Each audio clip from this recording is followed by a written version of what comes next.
देखिए, कर्म के अंदर जब हम कर्ता का जो बोध हो जाता है वही हमारे अभिमान का कारण बनता है।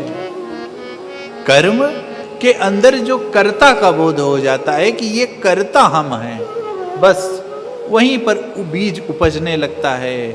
भैया करण करावण सब मेरे रघुनाथ जी करने वाले हैं।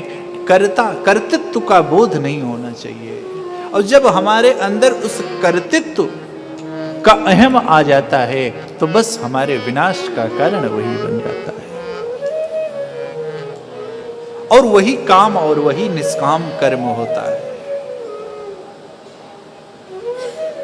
कर्म फल कब आएगा? और कर्म फल तुरंत आता भी तो नहीं है, परंतु जब हम कर्ता और कर्म फल के चक्कर में पड़ जाते हैं तो हमसे श्रेष्ठ कर्म नहीं होता, हम श्रेष्ठ कर्म के अधिकारी नहीं होते। श्रेष्ठ कर्म हमारे कर कमलों से नहीं होता। इन कर कमलों से श्रेष्ठ कर्म करने के लिए कर्तापन का अपने जीवन से कोसों दूर उसको करना पड़ेगा। कर्ता कर्तृत्व का बोध नहीं भैया। और जब हम इस भाव से करेंगे कर्म, या इस भाव से हम लक्ष्य निर्धारित करेंगे, तो फिर बार बार बात आती है वो लक्ष्य हमारा नहीं होता, वो फिर रघुनाथ जी का लक्ष्य होता है, आपके इष्ट का लक्ष्य होता है।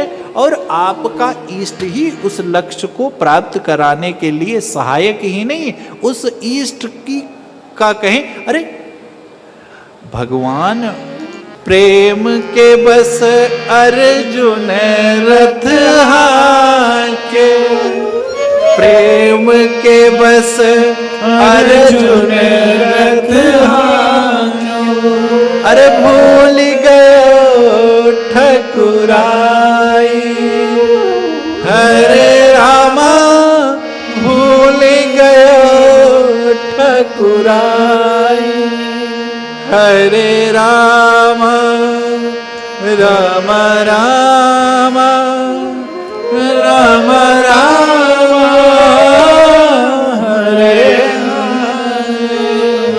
और क्रूर क्रूर एहि लायक नाहि, सूर क्रूर, क्रूर कहते हैं आपको कौन?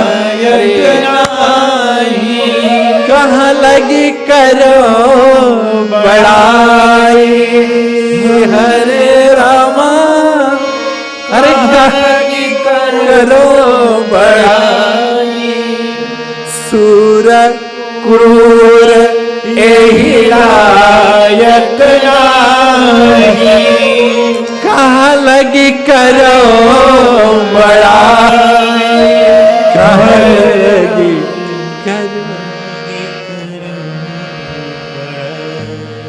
कहाँ लगी।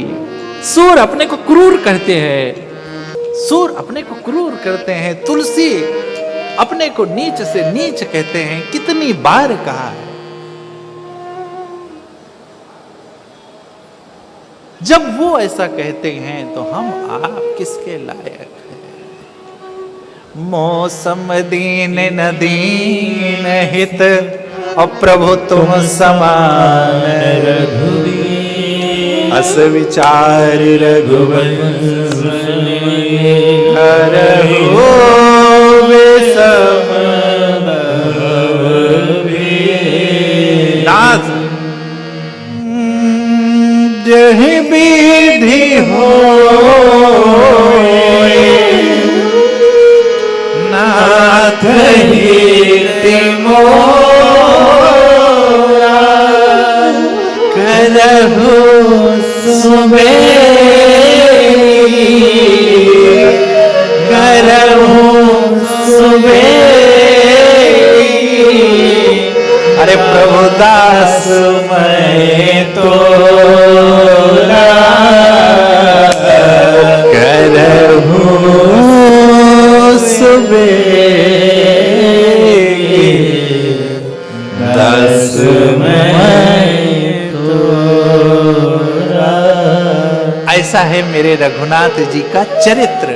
और इस चरित्र को ही सुनने के लिए मेरे भोलेनाथ माँ को कह रहे हैं। और इस ही चरित्र को वेदों ने गाया है, शास्त्रों ने गाया है, एक बार नहीं सहस्त्रों बार गाया है। गाते ही रहे हैं, गाते ही रहेंगे।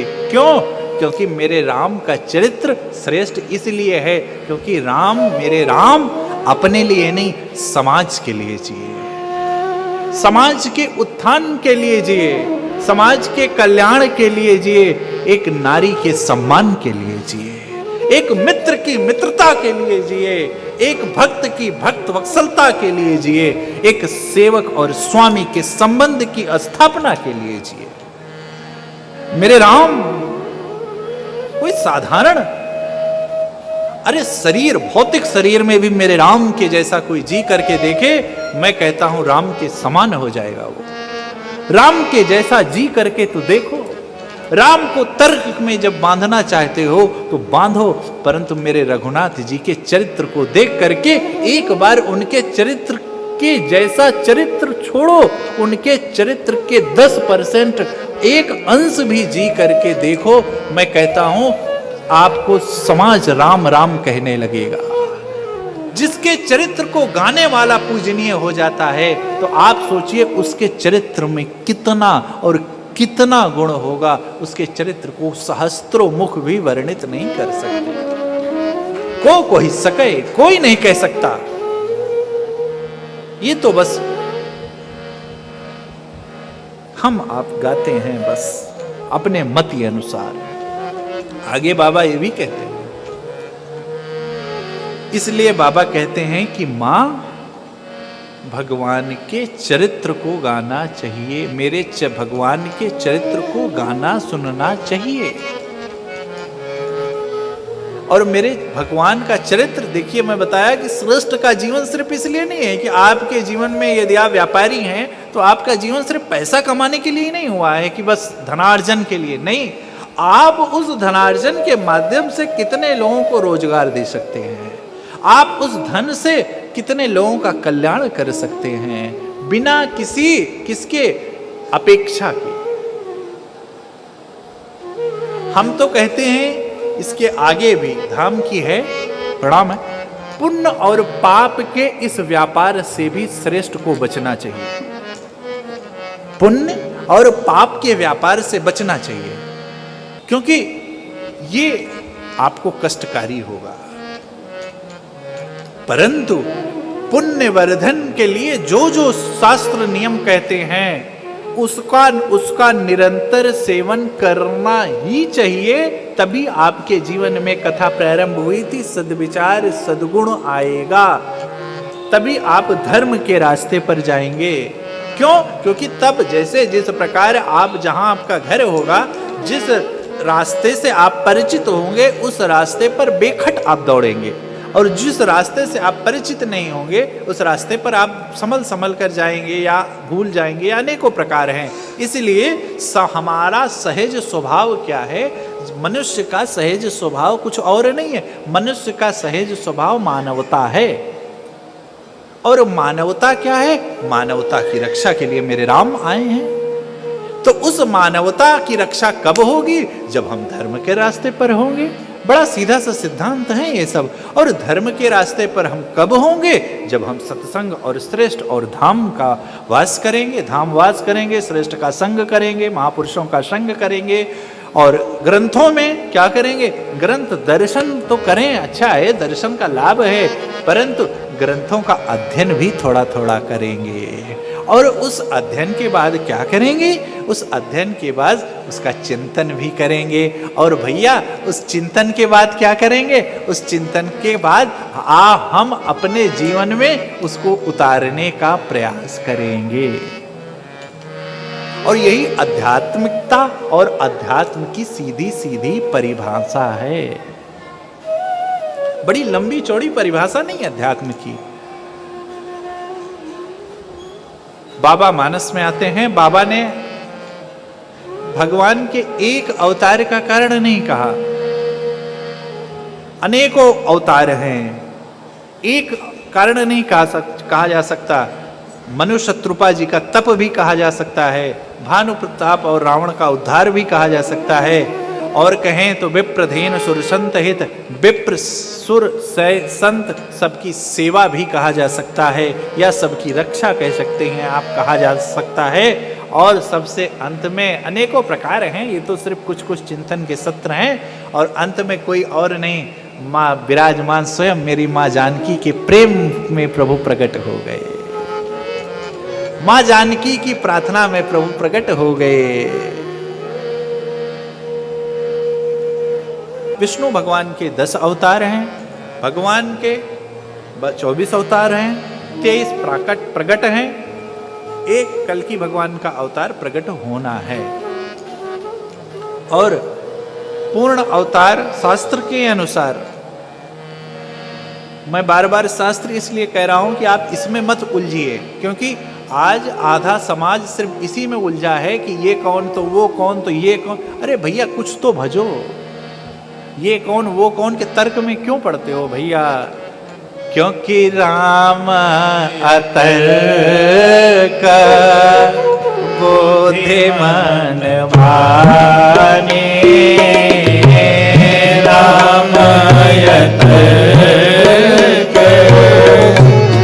बुद्धिमान भाने,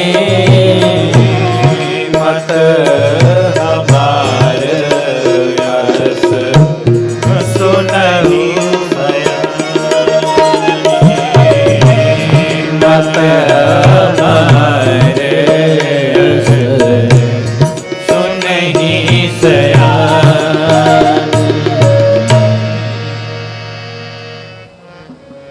बहुत तर्क में नहीं पड़ना है। और देखिए,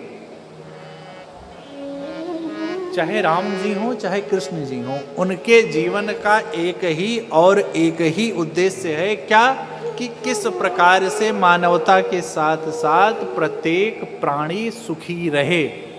एक ही और एक ही लक्ष्य है। राम के भी, भगवान राम के भी जीवन का एक ही लक्ष्य है, क्या? किस प्रकार से प्राणी प्रसन्न रहे, प्राणी मात्र के जीवन में किस प्रकार से प्रसन्नता आए। और भगवान श्री कृष्ण का भी यही है। बस हम अपनी जब बुद्धि में फंस जाते हैं तो बस इसी में उलझ जाते हैं। कब सुखी होंगे? जब आपका आचरण शुद्ध होगा। आपका और मेरे रघुनाथ जी का आचरण क्या है? प्रातः काल उठ के रघुनाथ, और क्या करते हैं? मातु पिता गुरु क्रम वही माता, क्योंकि भैया को पुत्रो जायते क्वचिदपि को माता न भवति। क्रम प्रातः काल उठ के रघुनाथ, करते क्या है? बहुत ध्यान से। मातु पिता गुरु नावहि माता, मातु पिता गुरु नावहि माता, मातु पिता यस। आपके बच्चे की शिक्षा कॉन्वेंट में हो अच्छी है, परंतु आपके बच्चे के अंदर यदि संस्कार नहीं है तो सारी शिक्षा का कोई अभिप्राय नहीं है।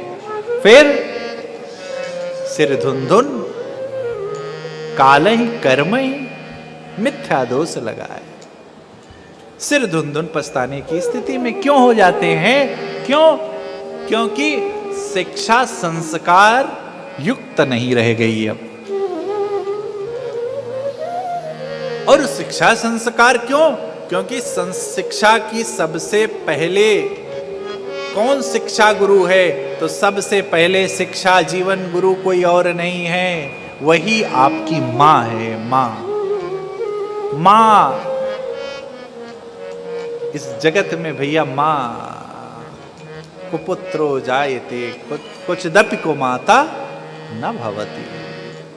माँ कभी कितने पुत्र हो जाए, माँ माँ है भैया माँ। अगर माने लुटाई न हो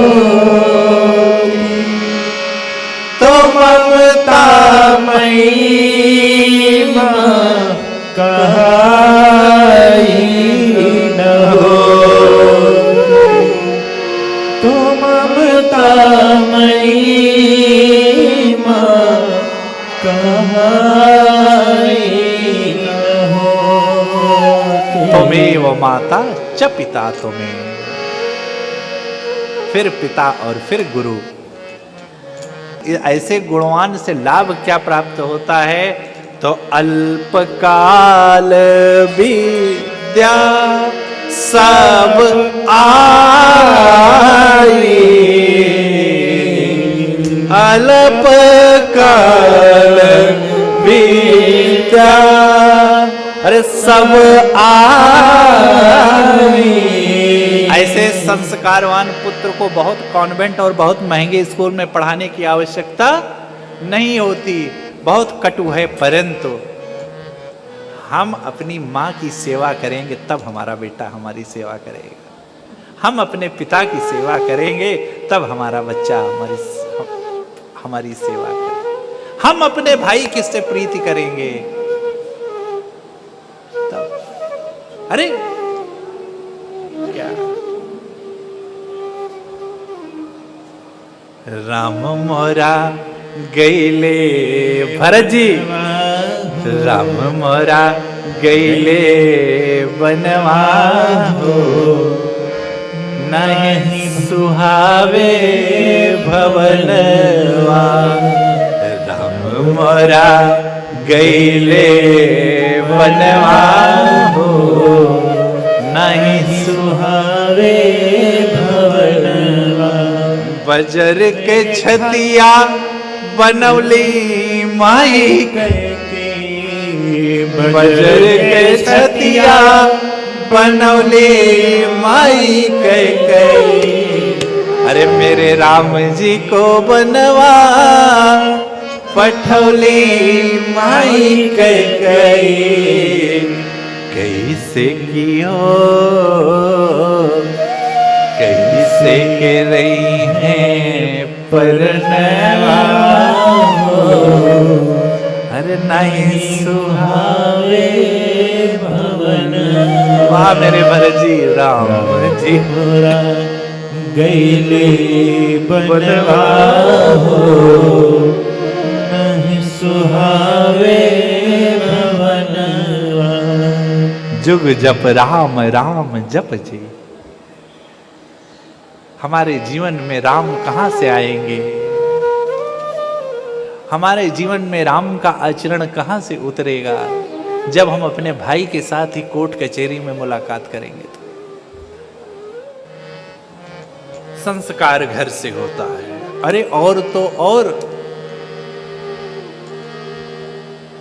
जब आप भौतिक जीवन में भी, मैं कहूं माताएं बैठी हैं, जब भी आप कोई छोटे से बच्चे को देखिए तो उसको लुलू लुलू मत कीजिए, उसके कान में राम राम राम राम राम बोलिए, उसके कान में कृष्ण कृष्ण कृष्ण बोलिए, उसके जहाँ पर जब भी मिले। क्यों? क्योंकि बच्चा कभी हंसता है कभी रोता है। क्यों? क्योंकि मेरे रघुनाथ जी खिलाते हैं उसको, और जब कभी हंसता खेलता है तो जब आप राम नाम लेते हैं और जब आप Andy Mandy Sandy Lulu Pullu पता नहीं क्या क्या करते हैं, तब क्या होता है, उसकी जो चेतना है वो सो जाती है कि भैया सो जाओ, इस घर में आपकी जगह नहीं है। और फिर वो उसके ऊपर मोह ममता माया ईर्षा द्वेष दंभ रूपी लेयर पर लेयर बनती चली जाती है, और फिर वो भैया उसी अंधकार में ही घूम घूम कर रह जाता है।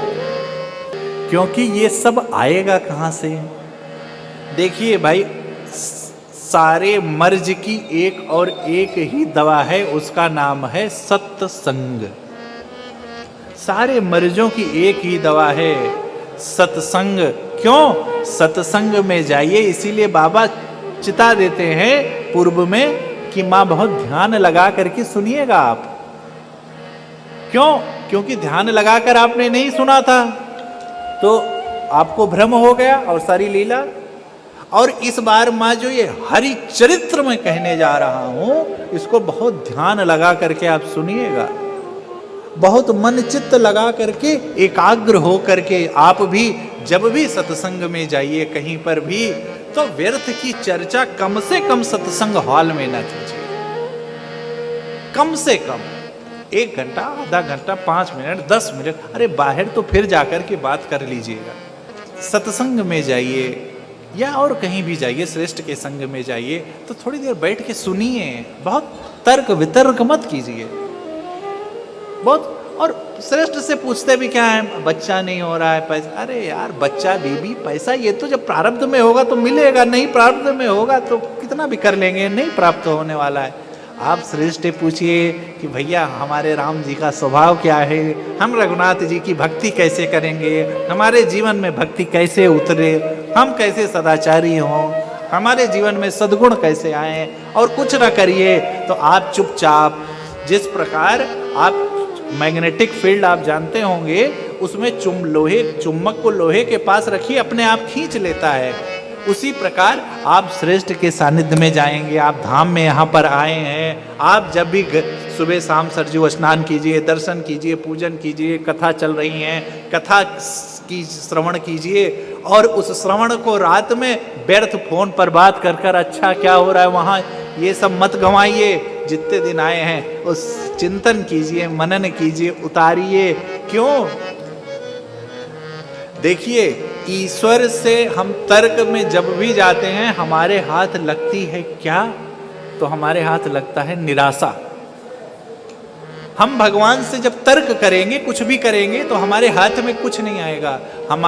हमसे ईश्वर की दूरी बढ़ती चली जाएगी।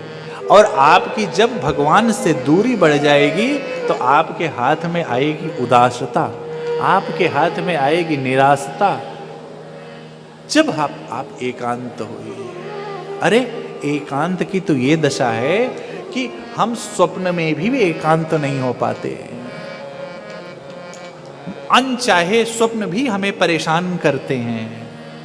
आप अपने जीवन की दशा का इसी से आकलन लगा लीजिए कि अनचाहे जो आप स्वप्न नहीं देखना चाहते हैं, वो स्वप्न आपको आकर के परेशान कर रहे हैं। इससे ये सिद्ध होता है कि आपका जो सिद्ध विचार है, आपके जीवन का जो चिंतन है, वो बहुत क्या है, उसमें अभी बहुत आवश्यकता है। किसकी? भगवान के नाम रूपी अमृत की। और तेज, स्वच्छ, निर्मल ऊर्जा कहाँ से निकलेगी? तो सिर्फ और सिर्फ रघुनाथ जी के भजन से ही निकलेगी। इसलिए सत्संग धाम स्थान की पवित्रता बताई गई है। पूजा क्यों? पूजा इसलिए